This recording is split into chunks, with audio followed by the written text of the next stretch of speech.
রমজানের শেষ দশক চলে আসছে, আর এই শেষ দশকে স্পেশাল একটা রাত্র রয়েছে, যে রাত্রটাকে বলা হয় লাইলাতুল কদর।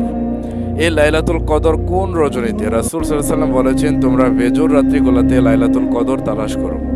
অর্থাৎ তোমরা রমজানের শেষ দশকে বেজোর রাত্রিগুলোতে লাইলাতুল কদর তালাশ করো।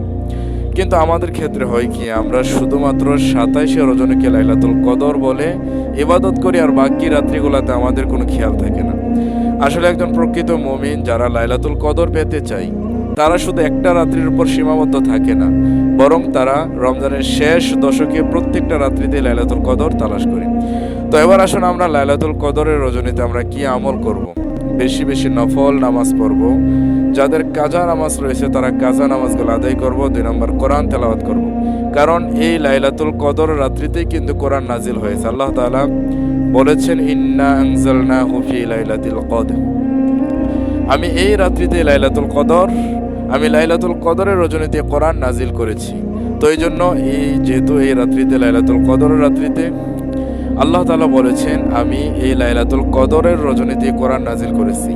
তো যেহেতু কদরের রাত্রিতে কোরআন নাজিল করেছে, আমাদের উচিত এই রাত্রিতে বেশি বেশি কোরআন তেলাওয়াত করা। 3 নম্বর হচ্ছে বেশি বেশি তওবা ইস্তেগফার করা।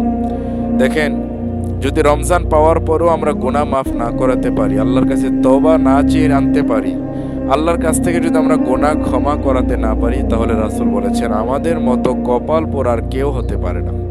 4 নম্বর আমল হচ্ছে বেশি বেশি জিকির আজকার করা, বেশি বেশি জিকির আজকার করা। তো এইভাবে যদি আমরা রাত্রটা কাটাতে পারি, তাহলে লাইলাতুল কদর আমরা পেয়ে যাব। লাইলাতুল কদরের সম্মান কতটুকু? আল্লাহ তাআলা বলেছেন, লাইলাতুল কদর হচ্ছে লাইলাতুল কদরি খায়রুম মিন আলফি শাহর, 1000 মাস থেকেও দামি। তো 1000 মাস থেকেও দামি, শুধু 1000 মাস বলে নাই, 1000 মাস থেকেও দামি, অর্থাৎ 83 বছরের চেয়েও দামি। সুবহানাল্লাহ। তো একটা মানুষ বাঁচে কত বছর? সর্বোচ্চ 60 বছর, 70 বছর। তো আপনি যদি এই রাত্রিটা পেয়ে যান, তাহলে কেমন যেন সারাটা বছর, সারাটা জীবন আপনি ইবাদত করে যে সওয়াব পেতেন, আল্লাহ তাআলা সেই সওয়াব আপনার আমলনামায় দিয়ে দিবেন। তো এই রাত্রিটা আমাদের উচিত, আমরা মুমিন হিসাবে, আমরা মুসলমান হিসাবে, আল্লাহর ওলি হিসাবে আমাদের উচিত এই রাত্রটাকে ইবাদত বন্দেগী করে কাটানো।